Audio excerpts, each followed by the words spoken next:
నాకు పెళ్ళయింది. నా భార్య వయసు 18 సంవత్సరాలు. అందంగా ఉంటుంది. భార్య మీద కోరిక ఉంటుంది కానీ ఆమెను సంతోషపెట్టలేకపోతున్నాను. కాపురానికి వచ్చి సంవత్సరం గడిచినప్పటికీ నన్ను సంతోషపెట్టలేకపోయావు.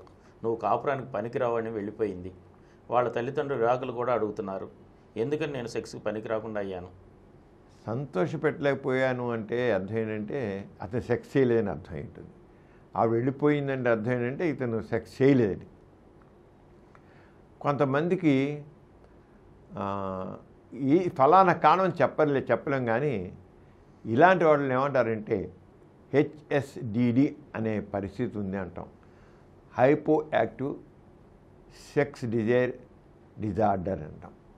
హైపో యాక్టివ్ సెక్స్ డిజార్డర్ అంటే సరైనటి సెక్స్ పరంగా ప్రేరణ లేకపోవడం, సెక్స్ పరంగా కోరిక లేకపోవడం, అటువంటి లోపం ఉన్నవాళ్ళని. వీళ్ళకి ఏంటంటే అసలు మూడ్ రాదు. ఒక మామూలుగా యుక్త వయసు వచ్చిన దగ్గరించి మగవాళ్ళల్లో ఒక రకం కోరిక కలిగే, ఒక అందమైన ఆడపిల్ల కదబ్బా ఎంత బాగుందో అనిపించాలి మనసులో. ఏదో వెళ్ళి వాళ్ళు చేయి పెళ్ళి అవుతారని కానీ కొంగు పెళ్ళి అవుతారని కాదు, కానీ ఆ వయసుకు తగ్గట్లుగా మనసులో మాత్రం ఆ ఫీలింగ్స్ రావాలి. ఆ ఫీలింగ్స్ అయితే తప్పకుండా ఏదో డిఫెక్ట్ అని లెక్క. ఎవరికైనా కోరిక కలగలేదు, ఒక చక్కని అమ్మాయి మంచి ఫిగర్ ఉంటే చూస్తే అబ్బా అమ్మాయి చాలా బాగుంది అని అనిపించాలి. ఇంకేమలేదు, బాగుంది అని ఫీలింగ్. అలాగే ఒక అమ్మాయికి ఒక అబ్బాయిని చూస్తే అబ్బాయి చాలా హ్యాండ్సమ్గా ఉన్నాడు, చాకులా ఉన్నాడు, కేకులా ఉన్నాడు అని అనిపించాలి. అనిపించకపోతే అబ్బాయి చాలా బుద్ధిమంతులు అనుకుంటే మాత్రం బుద్ధిమంతులు కాదు, జడ్డిగాళ్ళు అవుతారు. బుద్ధిమంతులు కాదు, వయసు తగ్గట్లుగా వాళ్ళల్లో హార్మోన్స్ రావాలి, మానసికంగా మార్పులు రావాలి. రాకపోతే ఆ డిజైర్ లేకపోతే తర్వాత సెక్సువల్ ప్రాబ్లంకి ఎరోజల్ రాదు. అంటే కామం కలగకపోతే కామోద్రేకం కలగదు. వీళ్ళల్లో ఆ కోరిక పుట్టపోవడం అనేది కామం లేనిటి లెక్క అవుతుంది. కోరిక పుట్టపోవడం కామం. అంటే మొట్టమొదటిలో ఇలాంటి వాళ్ళ సైకాలజీ చిన్న ఆలోచన సాధారణంగా ఎవరికైనా అనిపిస్తుంది, వాళ్ళకి వాళ్ళు బాగుంది అనిపిస్తుంది. వాళ్ళకి తర్వాత నిద్రపోతే నిద్రలో కళలు వస్తాయి. అలాగే మామూలుగా కూర్చుంటే ఫ్యాంటసీస్ వస్తాయి. ఫ్యాంటసీస్ ఒక చక్కగా ఏదో ఒక రకమైన పగటికల్లో కూడా కనవచ్చు. పగటికల్లో కూడా ఒక అందమైన అమ్మాయితో ఎక్కడ వెళ్ళామని చేసామని, అలా షికారు చేసామని, అలాగేదో ఊరితో సినిమా చేస్తుంటే ఒక హీరోయిన్ ఉంటే ఆ హీరోయిన్ పక్కన ఉన్న హీరోయిన్ తానే అన్నట్లుగా ఫీల్ అవ్వడం, ఇవన్నీ అనిపించాలి. అదే చేస్తారని కాదు, తప్పని కాదు. అది తప్పనుకుంటే ఎవరైనా అనుకుంటే వాళ్ళలో మెచ్యూరిటీ రాలేదన్నమాట. ఫీలింగ్స్ అనేది రాకపోతే ఖచ్చితంగా వాళ్ళలో అది లేదు, సెక్స్ లేదు. వాళ్ళు ఇలాంటి మనుషులతో చాలా మంచిగానే ఉంటారు, అందరూ కలుస్తూనే ఉంటారు, అంటే మనుషులతో మాట్లాడుతూ ఉంటారు. కానీ వాళ్ళలో అలవాటు. కానీ ఇలాంటి వాడు సాధారణంగా అండి ఎవరికైతే ఈ సెక్షువల్ డిజైర్ సరిగా ఉండదో, ఎవరికైతే సెక్షువల్ థాట్స్ రావో, సెక్షువల్ ఫ్యాంటసీస్ రావో, వాళ్ళు జనరల్గా ఎక్కువ మంది ఫ్రెండ్స్ ఉండరు. వాళ్ళకి అందరితో సోషల్గా మూవ్ అవ్వరు. ఒక రకమైన లోన్లీగా ఉంటారు. వాళ్ళు లోన్లీగా అంటే వాళ్ళ మట్టు వాళ్ళు అందరితో ఎక్కువ కలవరు. అబ్బా మావాడు చాలా బుద్ధిమంతుడండి, ఎవరిని కలవడండి, అమ్మాయిని కన్నెత్తి కూడా చూడండి, మావాడు అసలు అమ్మాయికి చూడండి అంటే మాత్రం వాడు అమ్మాయి ఇంకా చూడలేదని వాడిని సస్పెక్ట్ చేయాల్సిందే, హెచ్ఎస్డిడి ఉందామని.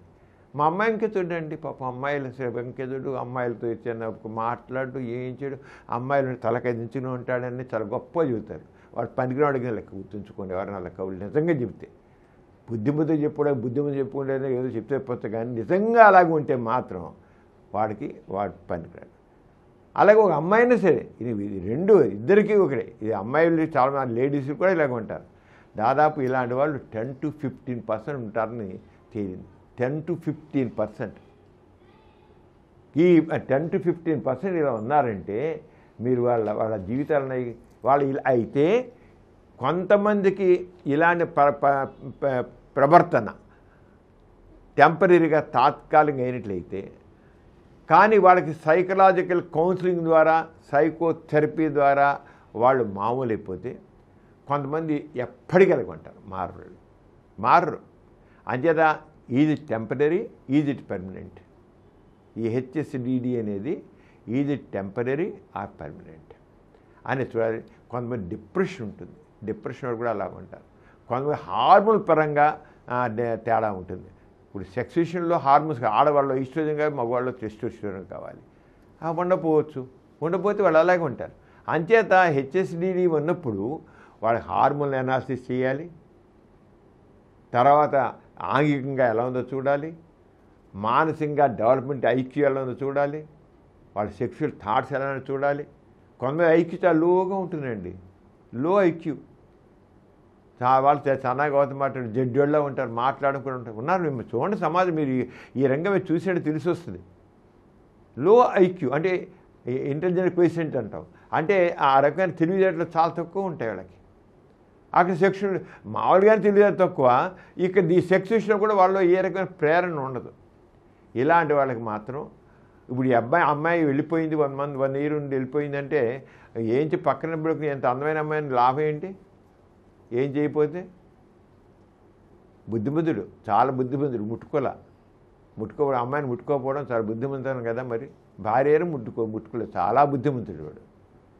భార్యను కూడా ముట్టుకోలేదు, ముద్దు పెట్టుకోలేదు, చాలా బుద్ధిమంతుడని వాళ్ళ అమ్మ అనొచ్చు. మావాడు ఎంత బుద్ధిమంతుడు చూడండి, ఆ భార్యను కూడా ముద్దు పెట్టుకోలేదంట అనొచ్చు. కానీ వీడికి అసలు హెచ్ఎస్డి పడతారన్నమాట.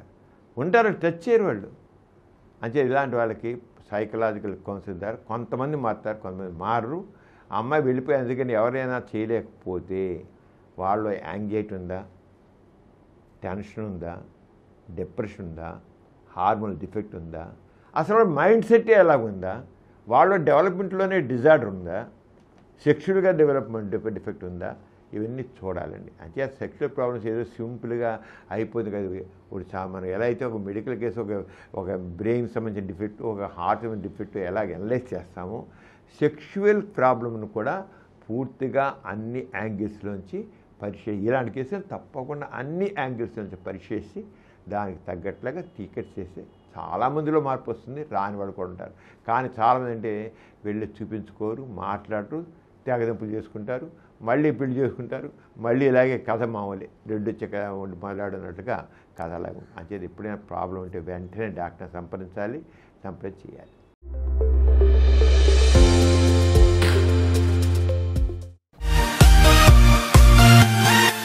ఈ కార్యక్రమం మీకు ఎంతో నచ్చింది కదా.